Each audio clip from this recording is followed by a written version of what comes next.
मेरा नाम सना है। मेरा ताल्लुक सवात से है। मेरे वालिद फर्नीचर का कारोबार करते थे। मैंगोरा में उनका शोरूम था जो बहुत अच्छा चल रहा था। मैं अपने वालिदैन की सबसे छोटी औलाद थी। मुझसे 2 बड़े भाई थे। वालिदैन और भाई मुझ पर जान छिड़कते थे। मैं सबकी लाडली थी। हमारा घर एक छोटी सी पहाड़ी की चोटी पर था। घर के इर्द गिर्द जंगली फूलों और दूसरे पौधों और दरख्तों की बहुतात थी। पहाड़ी के दामन में दरियाए सवात का नीलगो पानी चमकता था। पहाड़ी पर खड़े होकर इर्द गिर्द का नज़ारा आंखों को बहुत अच्छा लगता है। मेरे वालिदैन ने हम सब बहन भाइयों की बहुत अच्छे से तरबियत की थी। हमारे घर में किसी चीज़ की कमी नहीं थी। हर चीज़ की फरावानी थी। ज़िंदगी बहुत खूबसूरत थी। कभी कभी हम बर्फ़बारी देखने कालाम और मालम जब्बा चले जाते। बचपन कब रुखसत हुआ पता ही नहीं चला। हम स्कूल से कॉलेज आ गए। मेरे बड़े भाई बीए करने के बाद पेशावर की किसी यूनिवर्सिटी से एमए करने चले गए, जबकि मेरा इरादा अंग्रेज़ी अदब में मास्टर करने का था। लेकिन चूँकि बीए के बाद सवात में लड़कियों के लिए उस वक्त मास्टर करने का कोई इंतज़ाम नहीं था, लिहाजा मैं घर पर तैयारी करती थी।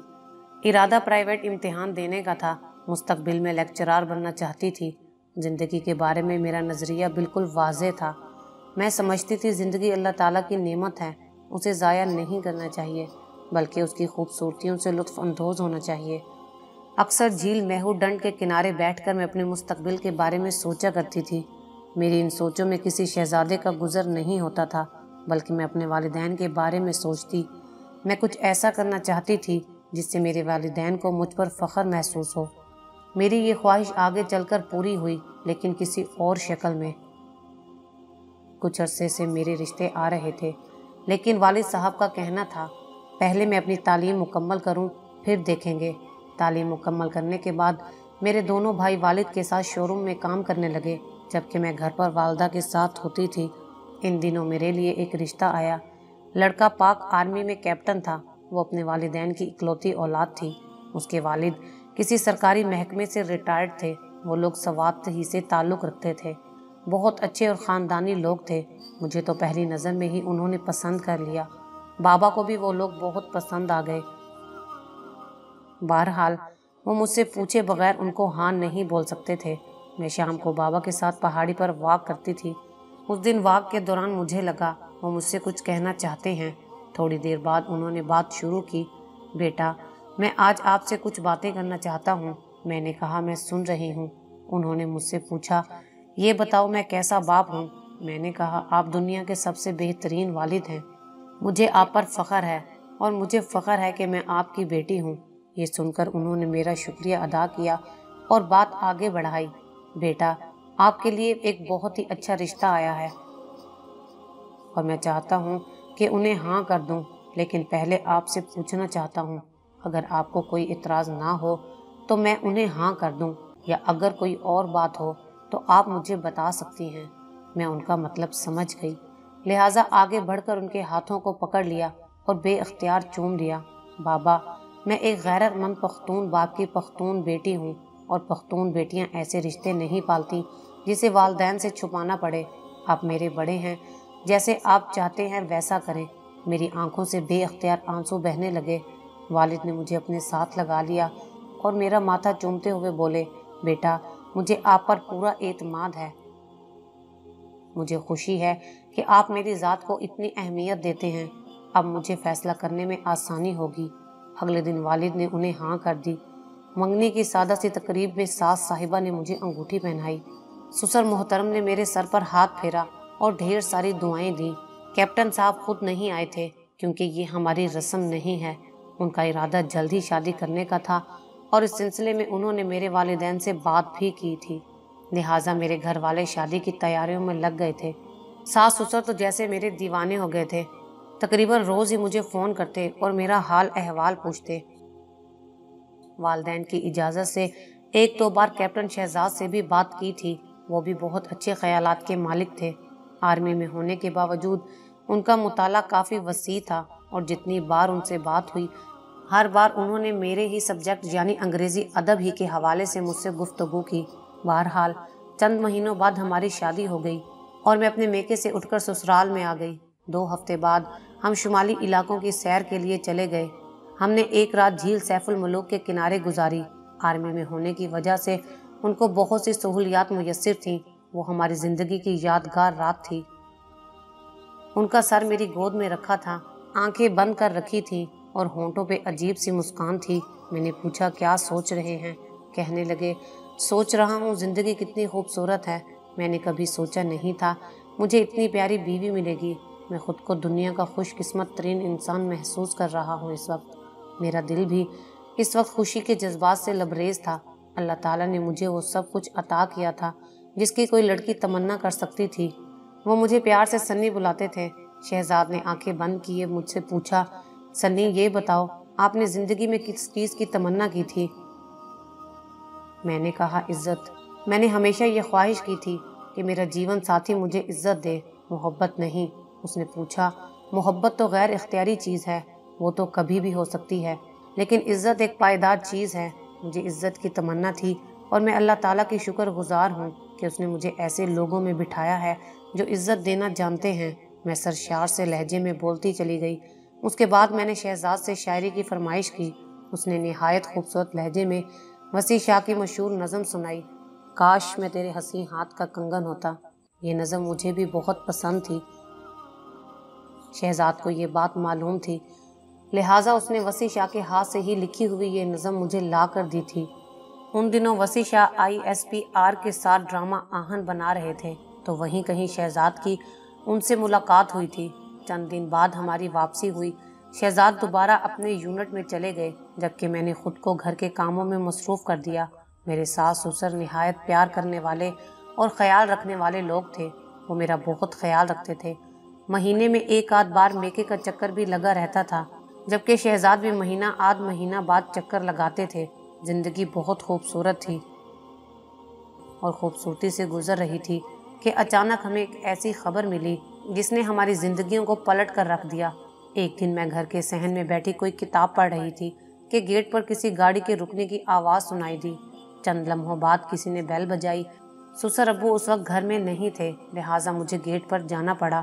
جیسے ہی میں نے گیٹ کھولا میری نظر سامنے کھڑی ایمبولینس پر پڑی۔ میرا دل بہت زور سے ڈوب کر ابھرا۔ آنکھوں کے سامنے جیسے اندھیرا چھا گیا۔ مجھے لگا جیسے میری دنیا لٹ گئی ہو۔ بہرحال ڈرتے ڈرتے میں نے ایمبولینس کے اندر جھانکنے کی کوشش کی، لیکن شیشوں کے پار کچھ بھی نظر نہیں آیا۔ فرنٹ سیٹ سے فوجی وردی میں ملبوس ایک اڈھیر عمر شخص نمودار ہوا۔ اس نے بہت نرمی سے کہا بیٹا گیٹ کھول دو، گاڑی اندر لے جانی ہے۔ مجھے پتہ ہی نہیں چلا کیسے میں نے گیٹ کھولا اور کب گاڑی اندر چلی گئی۔ میں جیسے خواب کی حالت میں چل رہی تھی، دل جیسے پسلیوں کو توڑ کر باہر آنے کو بےتاب تھا۔ تبھی ایمبولینس کا دروازہ کھلا، سامنے ہی شہزاد اسٹریچر پر لیٹا نظر آیا۔ یہ دیکھ کر میں چکرا کر گر پڑی اور بے ہوش ہو گئی۔ ہوش آیا تو امی بابا اور ساس سسر کو اپنے سرہانے پایا۔ امی بہت پیار سے میرا سر دبا رہی تھی۔ بابا مجھے دیکھ کر مسکرائے اور کہنے لگے اور کتنی دیر تک سونا ہے، اب اٹھیں۔ اللہ کا شکر ہے ایسا کچھ نہیں ہے جیسا آپ سوچ رہی ہیں۔ شہزاد اللہ کے فضل سے زندہ سلامت ہیں، بس تھوڑے سے بیمار ہیں، اللہ نے چاہا تو جلد ہی ٹھیک ہو جائیں گے۔ میں سمجھی وہ مجھے بہلا رہے ہیں، اس لیے ایک بار پھر میری آنکھوں سے آنسو جاری ہو گئے۔ یہ دیکھ کر بابا نے مجھے ہاتھ سے پکڑ لیا اور دوسرے کمرے میں لے گئے۔ وہاں دیکھا شہزاد بیڈ پر لیٹے ہیں، اس کی آنکھیں کھلی ہیں اور وہ میری طرف ہی دیکھ رہے ہیں۔ میرا دل چاہا ابھی جا کر ان کے ساتھ لگ جاؤں، لیکن بابا کی وجہ سے حیا آ رہی تھی۔ بابا نے بھی شاید میری کیفیت نوٹ کر لی، اسی لیے آہستہ سے کمرے سے نکل گئے۔ شہزاد نے ہاتھ سے مجھے قریب آنے کا اشارہ کیا۔ میں ان کے قریب گئی تو انہوں نے مجھے خود سے لگا لیا اور مجھے تسلیاں دینے لگے۔ کہنے لگے پگلی تم تو ایک فوجی کی بیوی ہو، تمہیں تو ہر وقت اس قسم کی صورتحال کے لیے تیار رہنا چاہیے۔ میں روتے ہوئے بولی پلیز میرے سامنے ایسی باتیں نہ کریں، میں برداشت نہیں کر سکتی۔ اللہ کرے میری عمر بھی آپ کو لگ جائے لیکن آپ کو کچھ نہ ہو۔ یہ سن کر ان کے ہونٹوں پہ ایک پھیکی سی مسکراہٹ پھیل گئی۔ میرا دل کٹ کر رہ گیا۔ یہ وہ مسکراہٹ تو نہیں تھی جس کو دیکھنے کی میں عادی تھی، یہ تو زندگی سے خالی بے جان مسکراہٹ تھی۔ شہزاد کی آنکھیں اندر کو دھنس گئی تھیں، وہ بہت ہی کمزور ہو گیا تھا، رخساروں کی ہڈیاں باہر کو نکل آئی تھیں۔ اس نے جو کچھ بتایا وہ بہت ہولناک تھا۔ اس کے کہنے کے مطابق चंद दिन पहले उसे चक्कर से आ गए थे। डॉक्टर ने उसे हॉस्पिटलाइज किया और उसके कुछ टेस्ट किए। वहीं से उन पर यह इंकशाफ हुआ कि शहजाद का जिगर नाकारा हो चुका है और उसे लीवर ट्रांसप्लांट का कहा गया है, वो भी जल्द अज जल्द, वरना कुछ भी हो सकता है। ये बात मुझे थोड़ी थोड़ी करके बताई गई। मेरी तो जैसे किसी ने जिंदगी छीन ली। शहजाद धीरे धीरे मौत की तरफ चल रहा था, क्योंकि उन दिनों पाकिस्तान तो क्या, दुनिया के बहुत से ममालिक में लीवर ट्रांसप्लांट की सहूलत ही नहीं थी, और जहाँ थी वहाँ खर्च बहुत आता था। चंद दिन बाद मैं अपने बाबा के सामने बैठी रो रही थी। बाबा, मैं एक पख्तून बेटी हूँ और पख्तून मुआशरे में सांसें ले रही हूँ। मैं अपने ऊपर बेवा का लेबल नहीं लगा सकती। मैं शहजाद को मरने नहीं दे सकती। ये सच है कि उसका और मेरा अरेंज मैरिज हुआ है, लेकिन अब मैं उसके बगैर नहीं जी सकती। उन्हें कुछ हुआ तो मैं भी जिंदा नहीं रह सकूंगी। मैं फूट फूट कर रोने लगी। मेरे वालिद भी देर तक रोते रहे, फिर उठकर मेरा सर चूम लिया और कहने लगे, बेटा तुम अपने घर जाओ, मेरा तुमसे वादा है, शहजाद का इलाज ज़रूर होगा, वो बिल्कुल ठीक हो जाएंगे। चंद दिन बाद बाबा हमारे घर आए और मेरे ससुर को एक ब्रीफ केस देने लगे। उन्होंने अपना शोरूम फरोख्त कर दिया और सारे पैसे लाकर ससुर अब्बू के हाथ पर रख दिए थे। ससुर अब्बू और बाबा एक दूसरे से लिपट कर देर तक रोते रहे।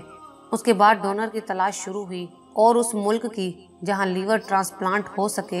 ये बहुत सब्र आजमा और मेहनत तलब काम था। कभी कभी हमारा हौसला टूट जाता। शहजाद आहिस्ता आहिस्ता मौत की वादी की तरफ कदम बढ़ा रहा था और हम कुछ नहीं कर पा रहे थे। आखिर खुदा खुदा करके डोनर भी मिल गया और अस्पताल भी। ये यूरोप के किसी मुल्क का मरकजी अस्पताल था जहां शहजाद का लीवर ट्रांसप्लांट होना था। कई दिन तो रिपोर्टें भेजने वसूलने में लग गए। आखिरकार वो दिन आ गया जब शहजाद को ले जाना था। खर्चा बचाने के पेश नज़र फैसला किया गया सिर्फ ससुर अब्बू उसके साथ जाएंगे। वो शहजाद को लेकर यूरोप रवाना हुए, जबकि यहाँ हम जिंदगी और मौत के बीच मुअल्लिक हो गए। डोनर वहीं से मिल गया था। एक एक पल गिनकर गुजर रहा था। मैं और मेरी सास हर वक्त रोती रहती और शहजाद की जिंदगी की दुआएं मांगती रहती। तकरीबन 3 महीने बाद शहजाद ठीक होकर वापस आ गया। आते साथ उनके साथ यूरोप से एक लड़की भी आई थी जो उसकी तीमारदारी करती थी। पहले हम समझे ये कोई नर्स है जो अस्पताल ने शहजाद के साथ भेजी है, लेकिन ससुर अब्बू जब से आए थे चुप चुप से थे। आखिरकार उन्हें बताना पड़ा कि ये लड़की वाकई नर्स है, लेकिन इसके साथ ही ये शहजाद की बीवी भी है। हुआ यूं था कि मैरी नामी ये लड़की शहजाद की तकरीबन फुल टाइम नर्स थी। ये 3 महीने उसने शहजाद के साथ गुजारे। ये एक अच्छे तीमारदार के साथ साथ अच्छी सामिया भी थी। शहजाद उदास लड़की के साथ बातें करके जी हल्का करता था। बातों बातों में शहजाद ने मैरी के बारे में भी पूछा। उसके पूछने पर मैरी ने बताया कि वो इस दुनिया में अकेली है, उसका कोई नहीं। उसने अपने आप को इंसानियत की खिदमत के लिए वक्फ कर दिया है।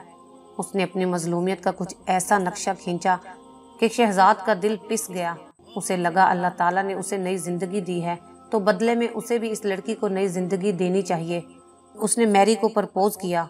मैरी को और क्या चाहिए था। शहजाद की शक्ल में एक मजबूत सहारा उसे मिल रहा था, लिहाजा उसने शहजाद की पेशकश कबूल करने में देर नहीं लगाई। ससुर अब्बू को जब ये बात पता चली तो उन्होंने खूब वावैला मचाया। शहजाद को बहुत समझाया कि जिस लड़की के पैसों से तुम्हें नई जिंदगी मिली है, उसी के साथ ये जुल्म क्यों कर रहे हो। लेकिन शहजाद का एक ही जवाब होता था कि वो अपनी ज़िंदगी का कर्ज अदा करना चाहता है इस तरह। और अगर उन्होंने शहजाद को मना किया तो वो मैरी से शादी करके हमेशा के लिए यूरोप में रह जाएगा। ससुर अब्बू को चुप होना ही पड़ा। मुझे एक बार फिर ऐसा लगा जैसे किसी ने जिस्म से जान खींच ली हो। औरत सब कुछ बर्दाश्त कर सकती है, लेकिन शराकत नहीं। मैंने ज़िंदगी में पहली बार मोहब्बत की थी और वो शहजाद थे। अब मैं कैसे अपनी मोहब्बत को बांट सकती थी। मेरे वालिदैन को पता चला तो वो मुझे अपने साथ मेके ले गए। जाते वक्त उन्होंने खूब हंगामा किया था। चंद दिन बाद शहजाद ने मुझसे फ़ोन पर रब्ता किया और कस्में खाने लगा कि इसको अब भी मुझसे मोहब्बत है। वो सिर्फ एक मजबूर लड़की की मदद करना चाहता था। मैंने उससे कहा कि आप मुझ पर एतमाद तो करते, मुझे बताते तो सही कि आप क्या करने जा रहे हैं। बहरहाल उसने मेरी बहुत मिन्नत समाजत की और फ़ोन बंद कर दिया। मैं बाबा के सामने बैठ गई। बाबा, पख्तून लड़की जब वालिदैन के घर से डोली में बैठकर चली जाए तो फिर वो वापस नहीं आती। مانا شہزاد نے میرے ساتھ بہت ظلم کیا ہے، لیکن وہ پھر بھی میرا شوہر ہے۔ میں اپنے گھر واپس جانا چاہتی ہوں۔ ابو نے روتے روتے مجھے اجازت دی۔ میں اپنے گھر واپس آ گئی۔ میرے ساس سسر مجھ سے شرمندہ رہتے تھے، لیکن میں نے انہیں بتایا کہ میں نے ان دونوں کے رشتے کو قبول کر لیا ہے۔ میرے گھر والے بھی کبھی کبھار آتے وقت وہ میرے لیے کچھ نہ کچھ ضرور ساتھ لاتے یا اکثر گھر سے کچھ نہ کچھ بھجواتے، جبکہ میری کا تو کوئی تھا ہی نہیں، اس لیے وہ یہ سب کچھ دیکھ کر جیلسی محسوس کرتی۔ ایک بار شہزاد آئے تو میری نے اس سے کہا کہ ثنا میرے ساتھ بدتمیزی کرتی ہے، آنکھیں دکھاتی ہے، جبکہ ایسا کچھ بھی نہیں تھا۔ شہزاد میرے کمرے میں آئے اور کہنے لگے، دیکھو سنی، میری کا یہاں بالکل اس دنیا میں کوئی نہیں ہے، لہٰذا اس کا خیال رکھو اور اس سے بدتمیزی مت کیا کرو۔ میں ہکا بکا رہ گئی کہ کب میں نے بدتمیزی کی ہے، لیکن شہزاد نے میری کوئی بات سنی ہی نہیں اور کمرے سے نکل گئے۔ پھر تو یہ معمول بن گیا، شہزاد جب بھی آتا میری اس سے میری شکایتیں لگاتی رہتی۔ شہزاد جب بہت تنگ ہو گیا تو اس نے مجھے ڈانٹنا شروع کیا۔ میں ہزار روتی وضاحتیں پیش کرتی، لیکن اس کو یقین ہی نہیں آتا۔ اس کی اور میری بات چیت تقریباً بند ہو چکی تھی، نہ وہ میرے کمرے میں آتا نہ مجھ سے بات کرتا تھا۔ میں اندر ہی اندر کڑھتی رہتی۔ بہرحال اپنے والدین کو میں نے کبھی ان حالات کے بارے میں نہیں بتایا، اگرچہ وہ بہت کچھ جانتے تھے، پھر بھی بیٹی کا گھر مکمل طور پر برباد نہ ہو اسی وجہ سے چپ تھے۔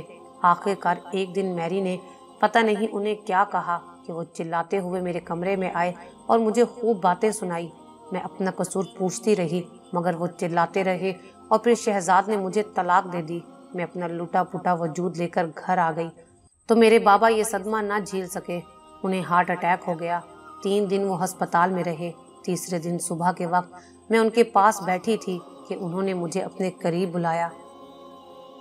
کہنے لگے، بیٹا، میں ایک اچھا باپ ثابت نہ ہو سکا، میں نے تمہاری زندگی برباد کر دی، بیٹا مجھے معاف کر دو۔ یہ کہہ کر وہ پھوٹ پھوٹ کر رونے لگے۔ میں نے ان کے ہاتھ چوم لیے۔ بابا، آپ نے تو میرے لیے وہ کیا جو شاید کوئی بھی نہ کر سکے، میری ہر بات بلا چوں چراں مانتے رہے۔ مجھے آپ پر فخر ہے، میری خواہش ہے ہر بیٹی کو ایسا باپ ملے۔ انہوں نے مجھے اپنے ساتھ لگا لیا۔ صبح فجر کے وقت ان کی ڈیتھ ہو گئی۔ میری والدہ یہ صدمہ برداشت نہ کر سکی اور ان کا ذہنی توازن خراب ہو گیا۔ آج کل وہ بہکی بہکی باتیں کرتی ہیں۔ اس واقعے کو کئی سال گزر گئے ہیں۔ اب میں مقامی کالج میں پڑھاتی ہوں اور اپنی بیمار والدہ کی تیمہ داری کرتی ہوں۔ میری اللہ تعالیٰ سے بس یہی دعا ہے کہ وہ میری آخرت سنوار دے، زندگی تو ویسے بھی برباد ہو گئی ہے۔